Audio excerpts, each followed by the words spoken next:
first story in Kinds of Kindness, titled The Death of RMF, starts with an odd scene that makes clear the Lacanian dynamics with which the film operates. At its center, we have RMF, a symbolic messenger with no identity who gives a package to the ego ideal of the story, Vivian, the embodiment of how the ego imagines themselves to be, being validated by the vertical pan of the camera and following the right procedure as ordered by the big other Raymond, on whose strings the entire scene plays. This sets up the orchestral nature of desire in this part, and the dichotomy between the exterior and interior is made very clear over here.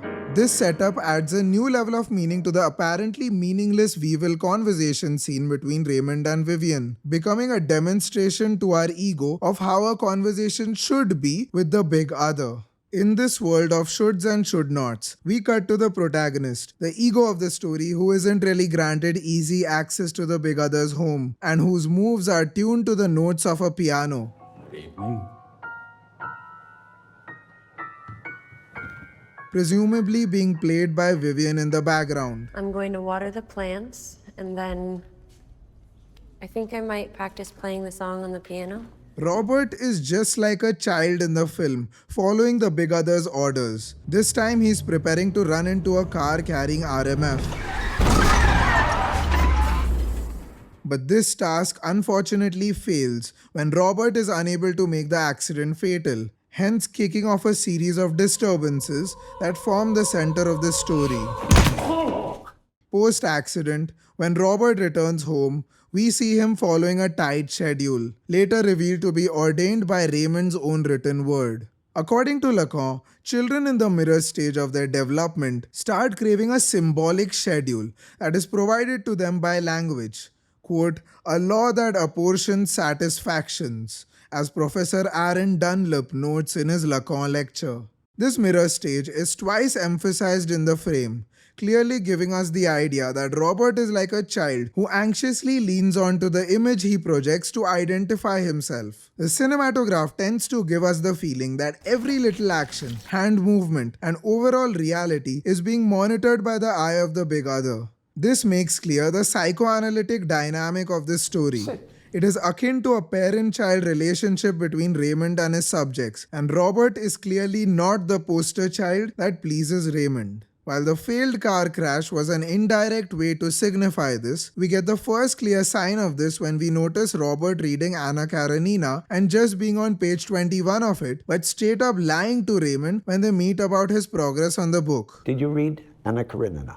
Just finishing it off. There's a few pages left. On the surface, Robert tries to live by each word of Raymond's instruction, but there's a streak of disobedience in him. I'd like a double Johnny Walker Red on the Rocks, please. That slowly uncovers itself. Just getting a Virgin Mary, please. Right away, sir. In terms of editing, Hello. one extremely fascinating detail in the story is the use of long L cuts. I might need to pass by the construction site this afternoon. I might not make it back in time. If I were you, I would have passed by the construction site this afternoon. Mr. Frischman wants to see you in his office at 3. As a result of which the audio of a previous scene bleeds into the next. This was hinted subtly by Vivian's piano playing into the next scene way after it ends. But the more obvious L cuts manage to show how the commands of the previous scene dictate Robert's life as he lives Go to it. Cheval, sit at the bar, ask them to bring you a drink, something non-alcoholic so it doesn't cloud your judgment. Then come by my house tonight and let me know what you decided. Good evening, sir. Further underlining the orchestral motif.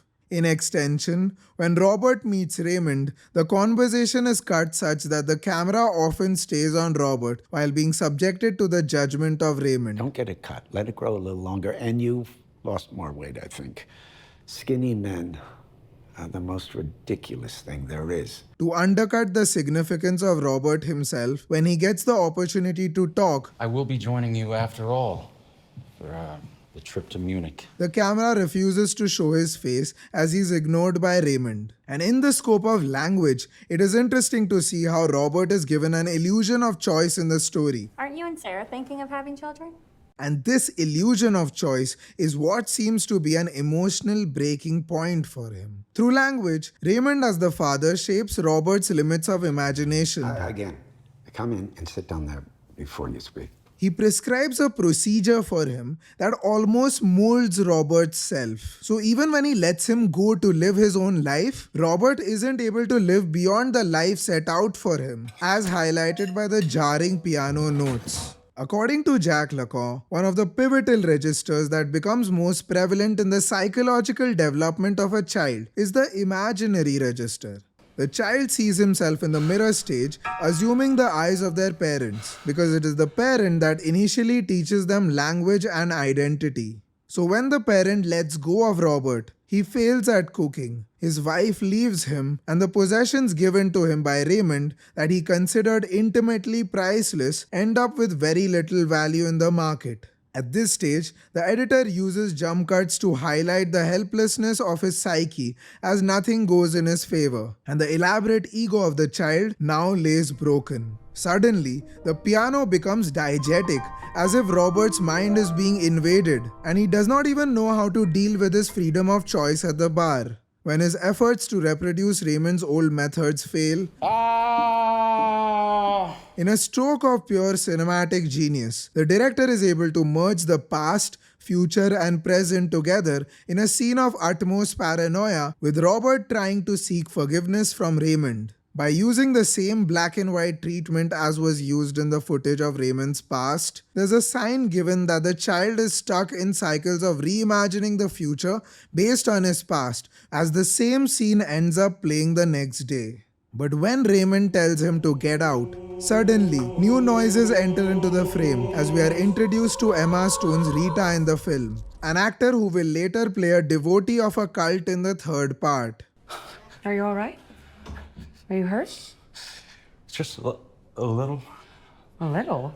This scene seems like it almost punctures the reality of the story when Robert injures his foot instead of hands, and we'll understand how such movements eerily connect to the other stories of the film in a future video. In this particular frame, for example, while we see Robert and Rita meeting for the first time, the director provokes us by placing paintings of dogs all around the room. Since we know of the second story, we realize how the mythos of the estranged wife in that one is connected to their meeting in this story. When Robert manages to get the keys to Rita's house and enters it, we get to see a painting very reminiscent of artworks on Borromean ring patterns, rings that had inspired Lacan to form a structured visualization of the three interlapping registers of symbolic, imaginary, and the real that form a part of human reality. But Robert's aim is clear. He wants the objet petit a, aka the broken tennis racket, back, because that is what traces him back to Raymond, a time when his life was not in the chaos he now experiences. The objet petit a is hence an object of desire that promises to reform the ego that was once formed in the mirror stage, the ideal that he now sees in Rita, who possesses the object in her own home. In a back shot very similar to the one in the opening scene, we finally see the story come full circle, as Robert running over RMF to confirm his death implies a callback to home with Raymond, making him embrace the validation of his ego ideal as well as father, thanks to his fatal act of kindness.